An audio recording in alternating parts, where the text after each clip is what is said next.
Assalamualaikum warahmatullahi wabarakatuh.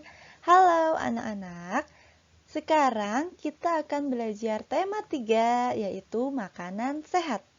Muatan pelajaran yang akan kita pelajari adalah PPKN dan materinya yaitu keberagaman sosial dan budaya di Indonesia. Tujuan pembelajarannya adalah yang pertama, kalian dapat menjelaskan jenis-jenis keberagaman sosial dan budaya di Indonesia. Dan yang kedua, kalian mampu menyebutkan manfaat dari keragaman sosial budaya di Indonesia. Oke, keanekaragaman sosial budaya. Apa itu keanekaragaman sosial budaya? Keanekaragaman sosial budaya yaitu perbedaan dalam masyarakat yang berpengaruh terhadap cara hidup sehari-hari. Indonesia merupakan negara kepulauan. Terdapat kurang lebih 13.466 pulau di Indonesia. Nah, dari pulau-pulau yang terdapat di Indonesia ini memiliki keragaman dengan ciri khas dan corak yang berbeda-beda. Baik anak-anak, cakupan materi yang akan kita pelajari adalah yang pertama itu ada macam-macam keberagaman sosial budaya di Indonesia. Dan yang kedua ada manfaat keberagaman sosial budaya yang ada di Indonesia. Yang pertama, macam-macam keberagaman sosial budaya di Indonesia. Kita lihat yang pertama ada keragaman suku bangsa. Di Indonesia itu terdapat banyak sekali suku bangsa. Nah, suku bangsa yang tersebar di Indonesia ini merupakan warisan dari nenek moyang kita. Terdapat sekitar kurang lebih 714 suku bangsa di Indonesia. Kita lihat di sini ada beberapa contoh suku bangsa di Indonesia. Yang pertama ada suku bangsa Minang dari daerah Sumatera. Yang kedua ada suku bangsa Betawi dari DKI Jakarta. Yang ketiga ada suku Dayak dari Pulau Kalimantan. Yang keempat ada suku Bali dari Pulau Bali. Dan yang kelima ada suku Asmat dari Pulau Papua.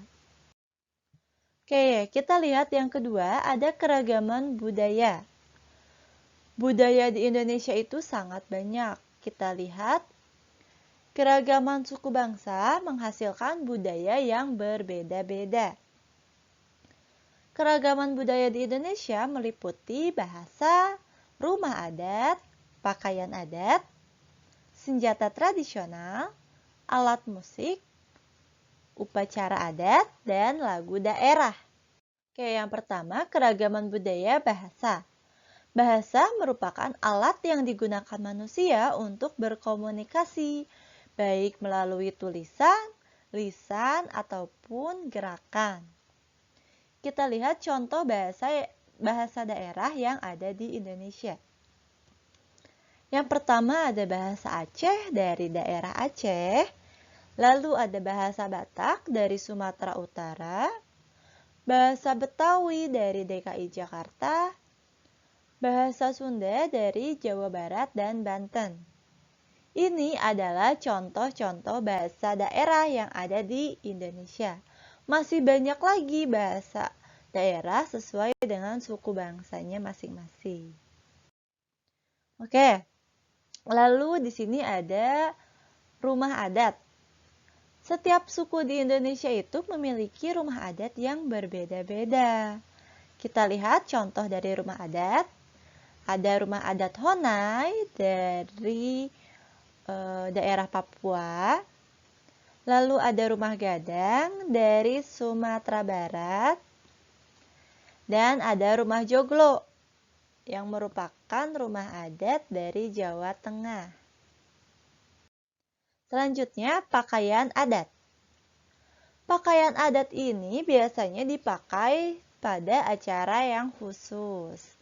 Kita lihat ada contoh-contoh pakaian adat, yaitu blangkon dan baju beskap itu dari daerah Jawa Tengah, baju surjan dan blangkon dari daerah Yogyakarta, baju teluk belangan dan daster dari Riau, dan ada ulos dan sabe-sabe dari Sumatera Utara. Nah, ini adalah contoh gambar dari baju adat Jawa. Oke, selanjutnya ada senjata tradisional. Nah, senjata tradisional ini dipakai sebagai pelengkap dalam pakaian adat. Kita lihat contoh-contoh dari senjata tradisional. Yang pertama ada rencong dari Aceh. Yang kedua ada kujang dari Jawa Barat. Dan yang ketiga ada keris dari Jawa. Nah, anak-anak, ini hanya sedikit contoh dari banyaknya senjata tradisional yang ada di daerah-daerah di Indonesia. Lalu selanjutnya ada alat musik. Kita lihat beberapa contoh alat musik daerah. Ada tifa, lalu ada sasando, dan ada angklung. Selanjutnya ada upacara adat. Upacara adat ini berhubungan dengan adat istiadat dan kepercayaan suatu masyarakat.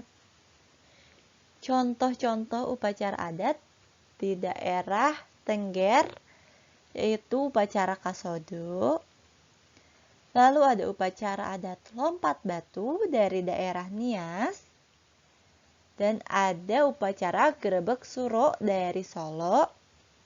Serta ada upacara adat Ngaben dari Bali. Selanjutnya, keberagaman budaya dari lagu daerah. Kita lihat di sini contoh-contoh lagu daerah. Yang pertama ada Manuk Dadali dari daerah Jawa Barat, yaitu suku Sunda. Dan yang kedua ada Ayam dan Lapeh dari Sumatera Barat. Ada lagu Injit-Injit Semut dari Jambi. Dan ada lagu Gundul Pacul dari Jawa Tengah. Oke anak-anak, selain adanya keragaman suku bangsa dan keragaman budaya, Indonesia juga memiliki keragaman agama. Terdapat 6 agama yang diakui di Indonesia, yaitu Islam, Hindu, Buddha, Kristen Protestan, Katolik, dan Konghucu. Dari keragaman agama ini dapat mewujudkan sikap toleran dan kerukunan antar umat beragama. Oke, selanjutnya ada juga keragaman ras.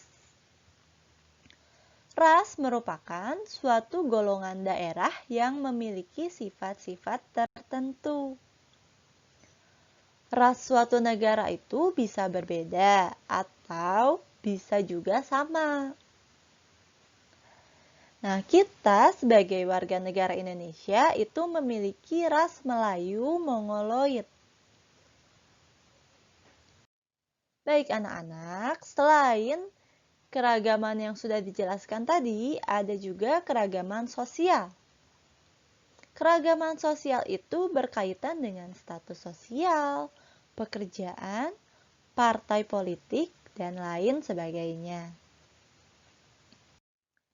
Oke, tadi sudah Ibu jelaskan tentang keberagaman yang ada di Indonesia. Kita ulangi lagi, ada 5 keberagaman sosial budaya. Yang pertama, itu ada keragaman suku bangsa. Yang kedua, keragaman budaya. Yang ketiga, keragaman agama. Yang keempat, keragaman ras. Dan yang kelima, itu keragaman sosial. Sekarang kita lihat manfaat dari keberagaman sosial budaya yang ada di Indonesia. Manfaat keberagaman antara lain, yang pertama sebagai identitas negara, Yang kedua, sebagai daya tarik wisatawan. Yang ketiga, sebagai pemersatu bangsa. Baik anak-anak, keberagaman yang dimiliki oleh negara kita itu tidak membuat kita terpecah belah, melainkan sebagai alat pemersatu bangsa. Nah, hal ini sesuai dengan semboyan negara kita yang berbunyi Bhinneka Tunggal Ika. Artinya, walaupun berbeda-beda, Indonesia itu tetap merupakan satu kesatuan. Oke, sampai di sini dulu materi yang Ibu berikan tentang keberagaman sosial budaya di Indonesia. Semoga kalian dapat memahami materi yang disampaikan. Terima kasih sudah menyimak dengan sangat baik. Wassalamualaikum warahmatullahi wabarakatuh.